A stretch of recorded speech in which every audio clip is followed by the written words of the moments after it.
Most people think having a gap year reduces your chances of getting into a prestigious MBA college. But is it the case, or a gap year can actually increase your chances in getting your choice of MBA? Today's video is all about this because this is the most misunderstood topic out there when it comes to MBA aspirants. So hi guys, my name is Pratik Joshi and welcome back to my YouTube channel. In today's video, we are going to be understanding whether a gap year actually helps your application or it does not, and who is it advised for. So before we start with whether what is good, what is bad, first let us understand what is this gap year. Gap year is basically when you are graduated, and after graduation, whether you choose to take a drop year, like you don't do anything on paper, but then you apply for MBA maybe 1 year down the line or 2 years down the line, that is considered as a gap year or gap years. So the biggest myth out there is a gap year is bad for your profile. So most people believe that a gap year reduces your chances of getting into an MBA. A bad year is bad on your application, and there will be all sorts of questions and what you will be able to answer and all sorts of that. But main important thing that most people forget is what did you do during a gap year is what defines whether it is good or bad for you.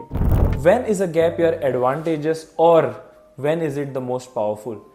If you have dedicated that 1 year for yourself to first, in terms of your growth, you've joined a startup, you want to know how the real world works, like how implementation of an idea in today's world works like, then that is case number one. Case number two, you joined a corporate for maybe an internship or a part-time role or some way where you're able to cater and understand new skills that will help you build in today's world.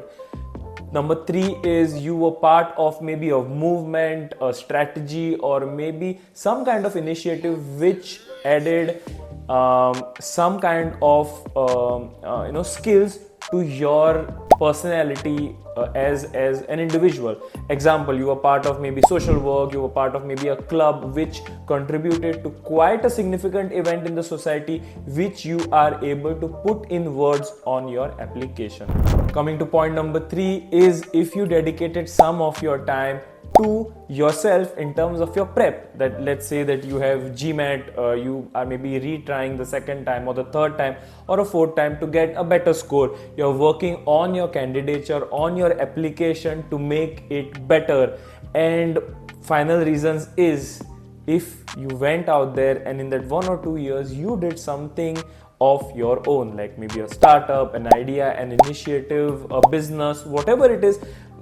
Success, failure is a different story, but when you did that, what were you able to take away from it as a learning point? What are the things that you were able to take back and understand that, okay, this particular business, this particular initiative taught me this. If you are able to understand that about yourself, then that gap year has been advantageous for you. So just to sum it up, if you have in yourself developed strategy, foreseeable future thinking, planning, marketing, growth, strategy, innovation, finance, time management, if any of this you are able to build in this gap year, then it's a win. MBA colleges do look out for this because these things represent that you have a clear intention on your growth, you are focused, and you have the intent to achieve something different. Now coming to the other side of the story, when does a gap year hurt you?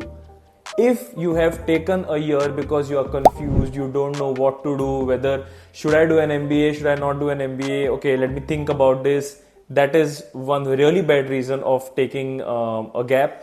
Second point is you did not do anything productive. Let's say that you took a year for yourself, but then you're not able to add any productivity to your personality, then that is something really bad. Point number three is whatever you did, no matter what you did, good or bad for yourself, you are not able to justify it in your application. If these main 3 points are there, then it looks like it's very difficult for you to put into words how that gap year was advantageous for you. That is exactly what MBA colleges look out for. If in an interview, in your application, you are not able to justify that, then that is something that you need to worry about. If your question is why, then basically, if you don't have an answer for yourself, it shows lack of intent and no clarity on an applicant's personality. Coming to the next section, how are you able to justify it in your application or in an interview? Simply, you need to answer these 4 or 5 questions. Question number 1, why did you take the gap year? What was it for? What was the plan behind it? What was the intent behind it? Number 2, what did you do in that gap year? Let's say you planned for something, you are able to do something else.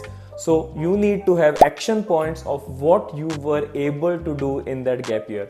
Number 3, how the gap year was able to help you grow.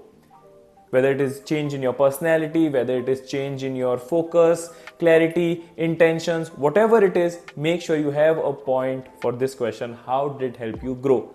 And point number 4 is, how does it align with your MBA perspective, with your MBA goals, is what colleges are worried about. If you have taken a gap year, you have understood certain things about yourself and you are able to justify it and make sure that you are able to align it with your MBA focus, then trust me, you are going to be standing in the front of the line when it comes to the people whom they select for their MBA program. Coming to the next section, who should take a gap year? Who is it for? Whether it is for you or whether it is not for you. First, I'll explain about the points whether if a gap year will be advantageous for you. Number 1 is you want to build on yourself. You want to be the best version of yourself. You want to work on your personality, your growth, maybe your command over English, whatever it is. If you want that 1 year for your own growth, then definitely that's point number 1. Second is you want to work on your application. You want to make sure your GMAT score is better. You want to make sure that all your documents are in line. You want to clear the IELTS, TOEFL, whatever it is, you are working on yourself, on your application. Point number 3 is you went out there in the corporate world or in the startup world to learn and make sure that you know what is happening in the industry. If these are some strong 3 reasons that you are a part of, then definitely a gap year makes sense for you.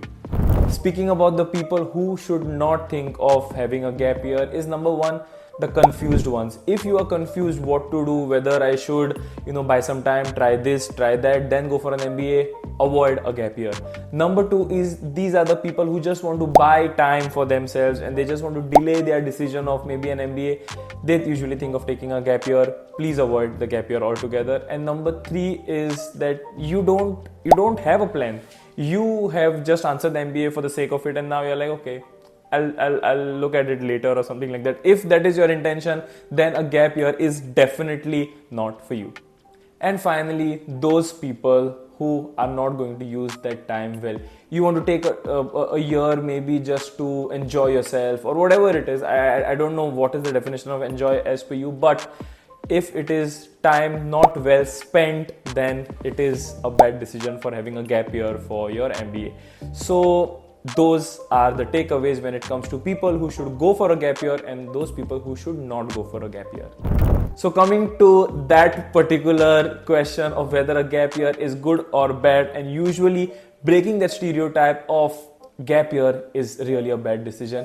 Gap year is actually not a bad decision if you're able to justify it and if it has added to your application, your personality, then there is nothing better than you could have done for yourself for your MBA prep. So if you are one of those which I was able to help with this video, then don't forget to mention that in the comment section below. I would really appreciate a like, share and subscribe on this video. I'll be seeing you for the next video. So until then, be happy, stay safe and all the best for your prep.